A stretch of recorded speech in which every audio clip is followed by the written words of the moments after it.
Hi, I'm Khuzizi Gomo, lecturer in international relations of the Global South.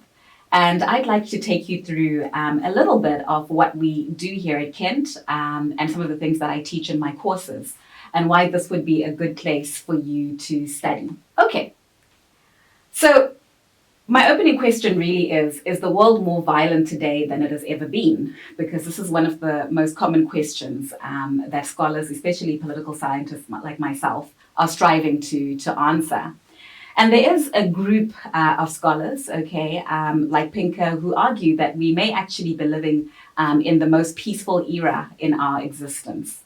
And many arguments are put forth in line with this. Okay, so things, for instance, like cooperation between nation states and states really having a monopoly on violence.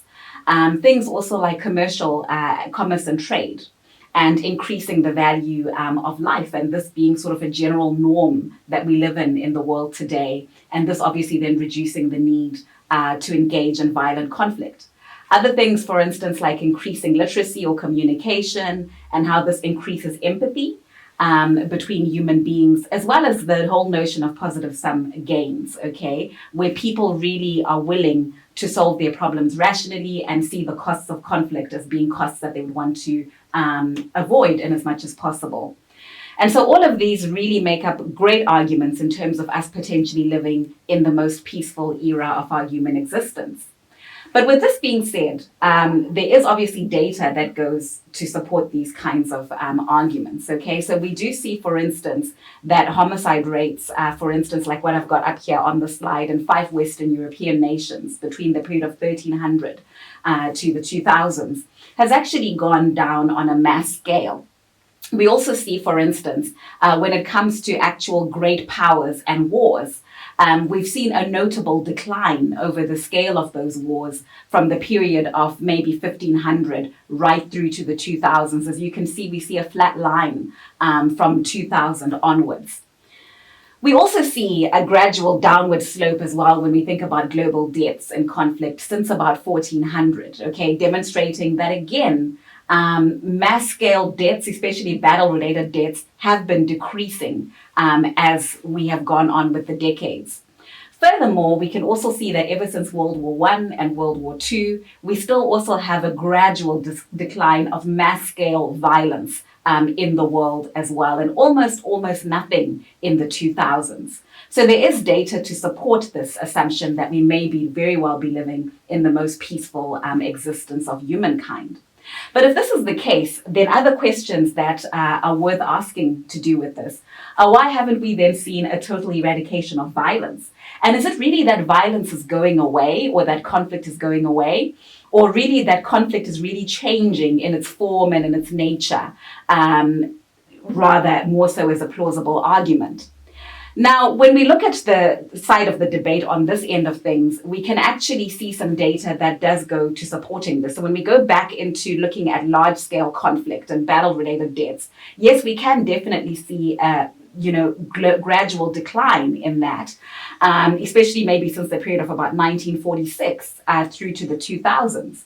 But even in so doing, we can also see that there's been some modes of conflict that have persisted over the decades and over these periods. One notable one being what we call intrastate conflict or civil war conflicts or civil conflicts. And then a notable one being internationalized civil conflicts or civil conflicts with foreign intervention or external interests or actors who've been involved. Now, with this type of conflict, we have seen a persistence in these types of conflict which haven't gone away. Now, according to the UN, we're actually in what we call a new era of violence and conflict, okay? And this involves really 5 main features, which they point out, things, for instance, like entrenched conflict, okay?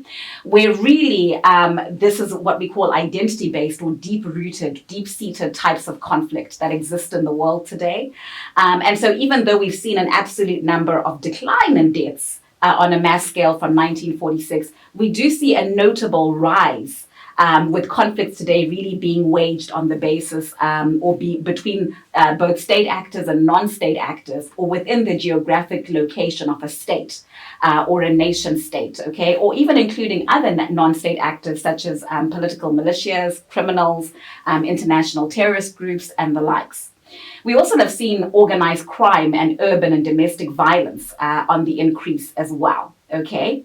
And in relation to this, we're really talking about crime that we would most associate with everyday types of crimes. Okay. In fact, crime today kills far more people than armed conflict. Okay. In 2017 alone, almost 500,000 people across the world were killed in homicides, far from surpassing the 89,000 that were killed in active armed conflicts and the 19,000 which were killed in terrorist attacks.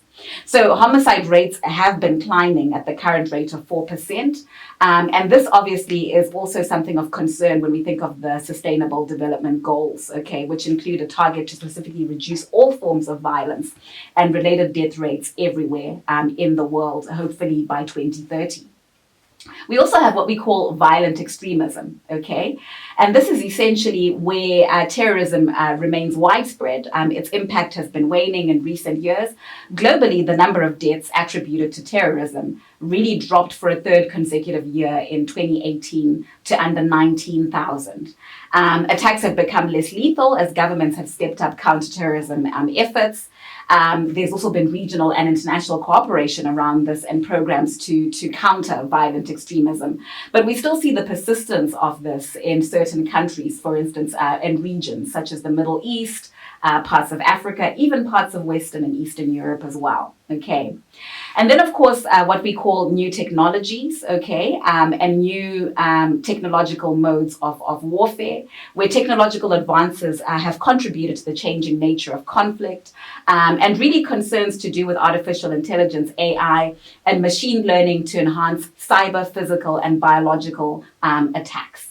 So, for example, by making them more finely targeted and harder to attribute and easier for small groups, perhaps even lone wolves, to carry out, it makes it a bit much harder to address these types of conflicts with traditional methods of conflict resolution that we may have. Finally, we've also seen nuclear threats, or what we call the nuclear threat. And this really involves, the unraveling international arms control architecture, arms control agreements, okay, really which need states to come together to be able to address these threats, okay, and really sort of pose the argument that essentially a lot of this cannot be addressed by state actors alone or within particular state borders alone, but impact a wide number of states. Okay, so these are sort of the different types of conflicts that we have seen in the world today.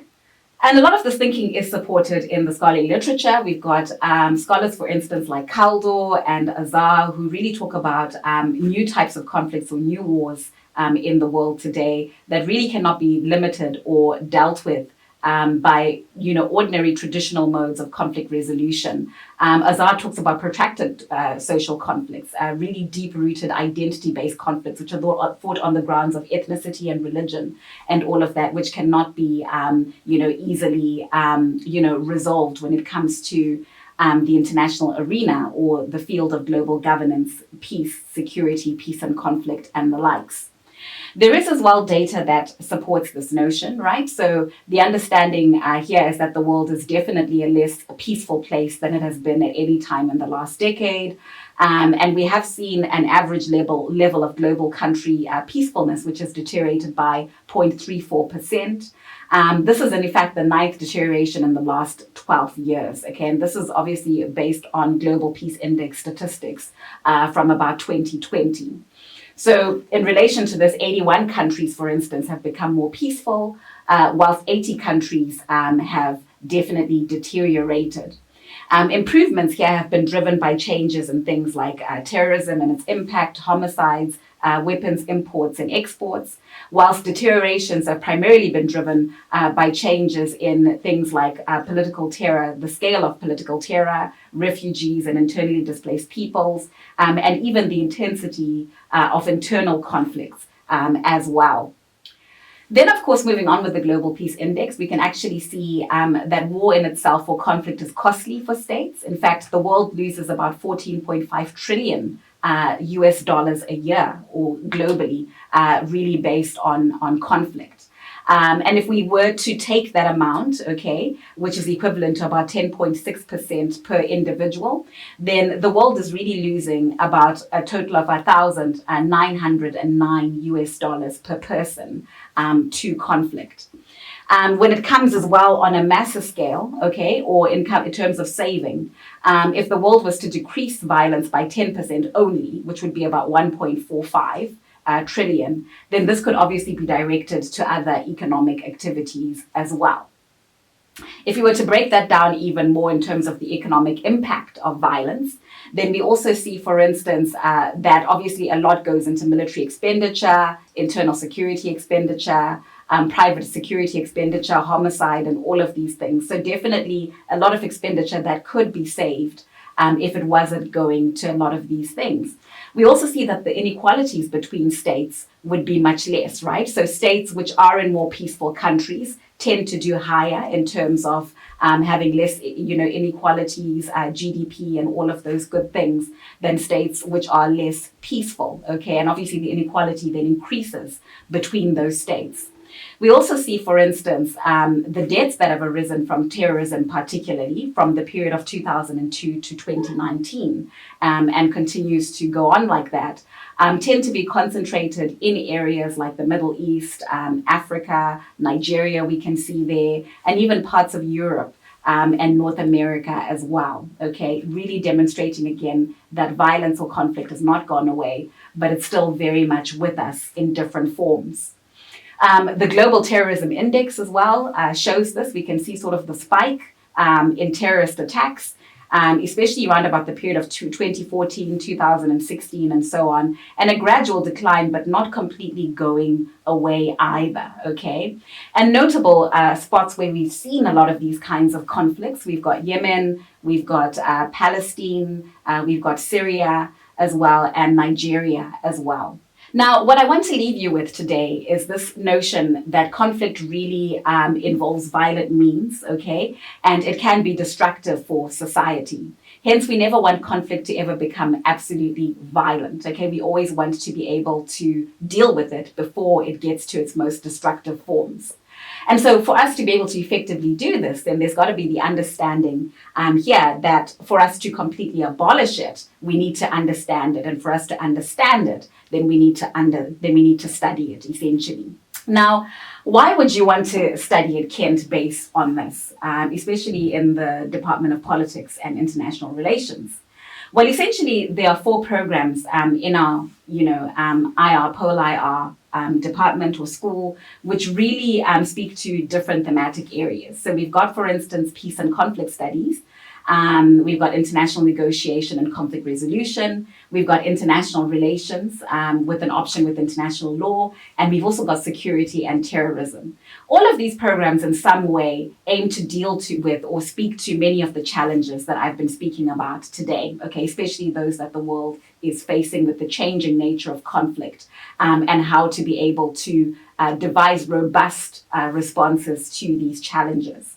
Our PCON, or Peace and Conflict program, as well as our international negotiation and conflict resolution programs, are really designed to give you the tools to understand the various explanations behind the causal mechanisms and prevalence of protracted, deep-rooted conflicts.